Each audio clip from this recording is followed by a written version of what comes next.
اللہ اکبر.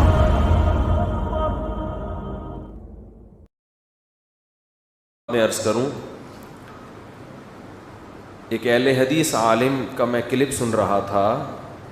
اچھے عالم ہیں، کوئی مقصد ان کی توہین نہیں، علمی اختلاف تو کسی سے بھی ہو سکتا ہے نا. وہ یہ کہہ رہے تھے کہ لفظ عشق قرآن و سنت میں اللہ اور اس کے رسول کے لیے کبھی بھی استعمال بولو نہیں ہوا. نہیں، ریکارڈ نہیں کریں.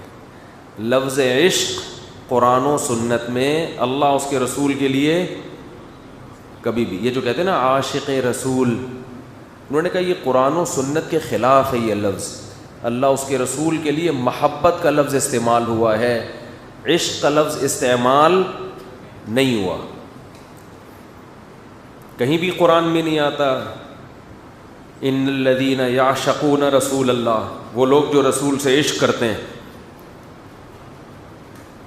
اور اس کی ایک عقلی دلیل بھی ہے کہ عشق اس محبت کو کہتے ہیں جس میں شہوت شامل ہو، خواہش نفس ہو. عاشق معشوق کسے کہتے ہیں؟ شکلوں پہ عاشق ہو گئے ہو. زیادہ تر یہ لفظ جو استعمال ہوتا ہے عشق معشوقی کا گرل فرینڈ کے لیے، بوائے فرینڈ کے لیے، اس میں شہوت پرستی ہوتی ہے. یہی وجہ ہے کہ گرل فرینڈ کو لقوہ ہو جائے تو عشق 2 منٹ میں ختم. بوائے فرینڈ کو اگر تھوڑی سی سیٹنگ آؤٹ ہو جائے، اس کی فالج کا ذرا سا اثر ہو گیا، اللہ بچائے سب کو، تو عشق ختم. ماں سے عشق نہیں ہوتا، محبت ہوتی ہے. ماں کو فالج ہو جائے اور زیادہ محبت اور ترس آتا ہے اس کے اوپر. بوڑھی ہو جائے تبھی کہتے ہیں نا ماں جتنی بوڑھی ہو اتنی اچھی لگتی ہے، تو محبت ہے نا، اس میں خواہش نفس نہیں ہے.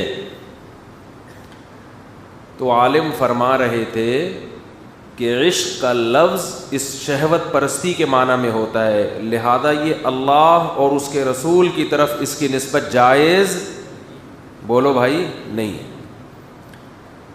اس کا جواب یہ ہے کہ زبان جو ہے نا، ورڈ جب بھی ہم یوز کر رہے ہیں تو آج کا عرف دیکھا جائے گا، 1400 سال پرانا عرف نہیں دیکھا جائے گا.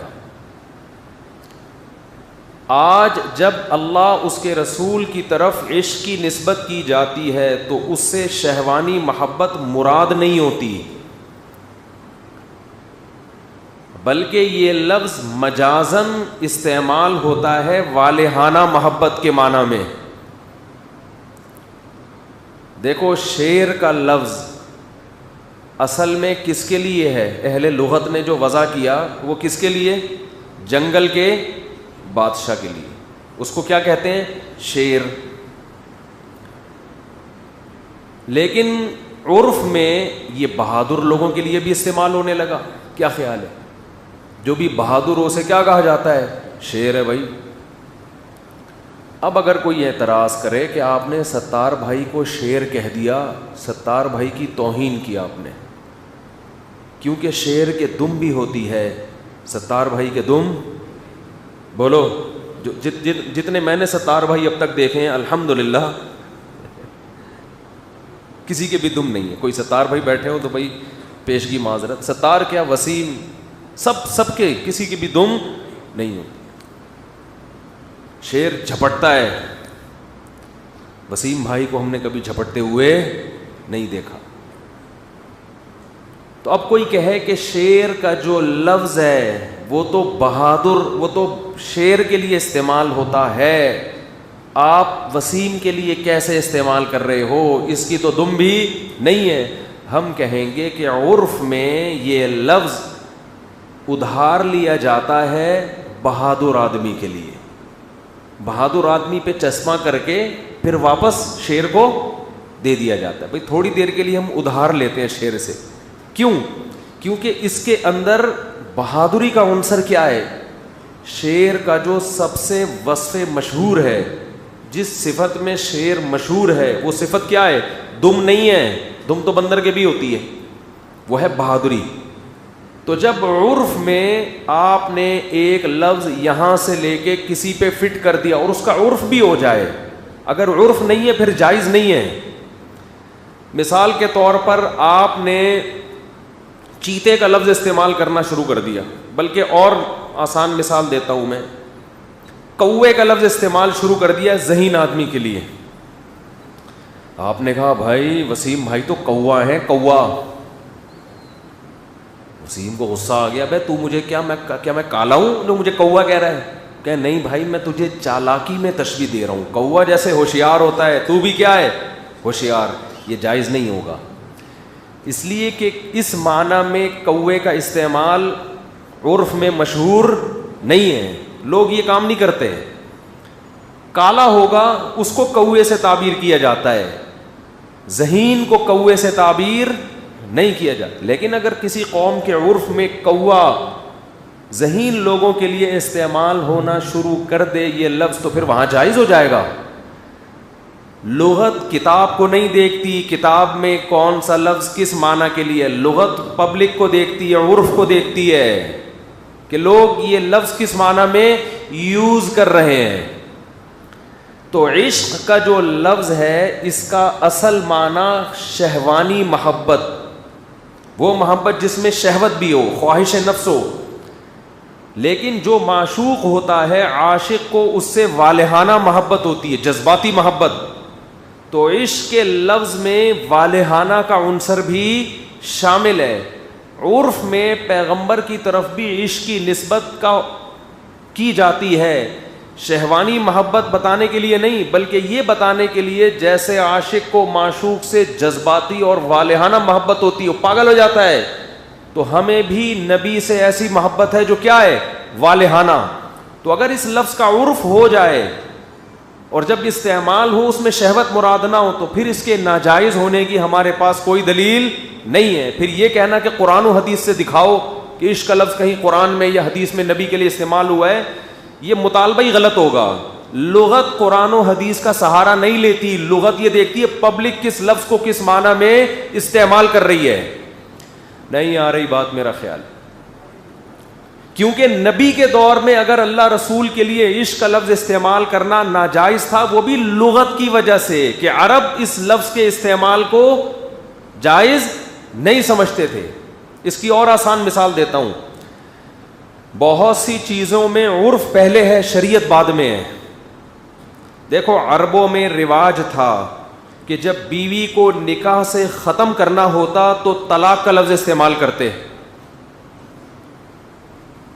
تو اسلام نے بھی اسی لفظ کو بولو باقی رکھا. آج اگر کوئی انگریز ڈیورس کے لفظ سے بیوی کو طلاق دیتا ہے, کوئی انگریز مسلمان ہو جائے تو طلاق ہوگی کہ نہیں ہوگی؟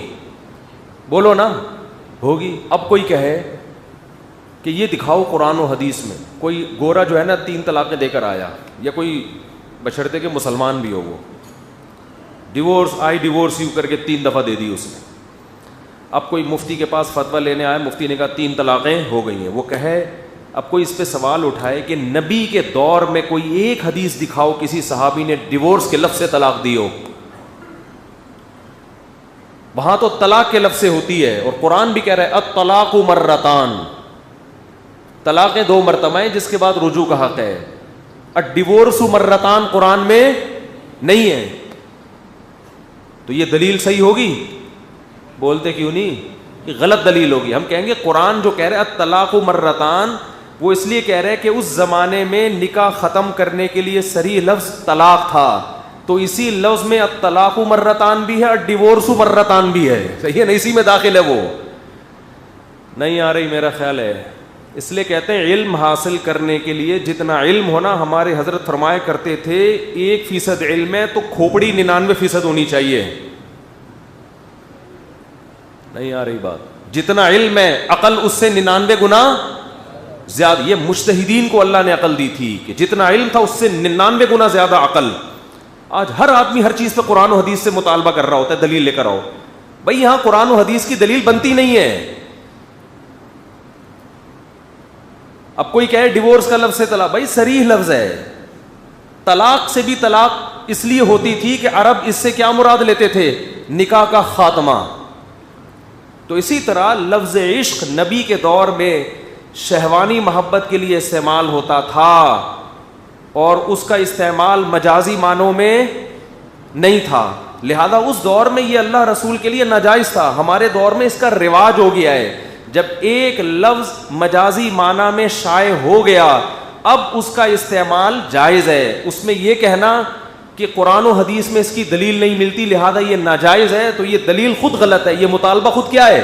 غلط ہے.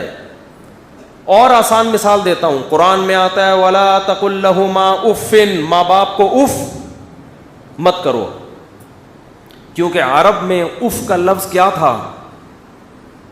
تکلیف کا لفظ تھا. فقہا کہتے ہیں اگر اف کا لفظ کسی زبان میں پیار اور محبت کا لفظ ہو سکتا ہے نا کسی زبان میں، ان کے ہاں ابو کو کہتے ہی اف ہو. ایک مثال ہے، کوئی زبان ایسی بن جائے فیوچر میں جس میں فادر کا ترجمہ کیا ہوتا ہو؟ اف. کچھ ہو سکتا ہے نا، دنیا میں سب کچھ ممکن ہے. فقہا کہتے ہیں پھر باپ کو اف کہنا ناجائز، کیونکہ یہ تکلیف کا جملہ نہیں ہوگا، کیونکہ لغت چینج ہو گئی تو کچھ احکام. تو اسی طرح عشق کا جو لفظ ہے اس کا استعمال آج اللہ رسول کے لیے کثرت سے استعمال ہوتا ہے، اور اس معنی میں نہیں، شہوانی محبت کے معنی میں نہیں، بلکہ والہانہ محبت کے معنی میں ہے. تو اگر کوئی کہتا ہے میں عاشق رسول ہوں، بالکل جائز ہے. اس کا مطلب وہ نہیں ہوتا جو عاشق معشوقوں کے درمیان رابطے ہوتے ہیں، اس کا مطلب ہوتا ہے مجھے ایسی محبت ہے کہ پاگل ہو گیا ہوں میں اس محبت میں. تو آج اس معنی میں استعمال ہو رہا ہے، لہذا نہ اللہ کی طرف سے کوئی پابندی نہ گورنمنٹ کی طرف سے کوئی پابندی. تو خام ہمیں لوگوں پہ پابندیاں نہیں لگانی چاہیے. دلیل سمجھ میں آ گئی کہ نہیں آئی ہے؟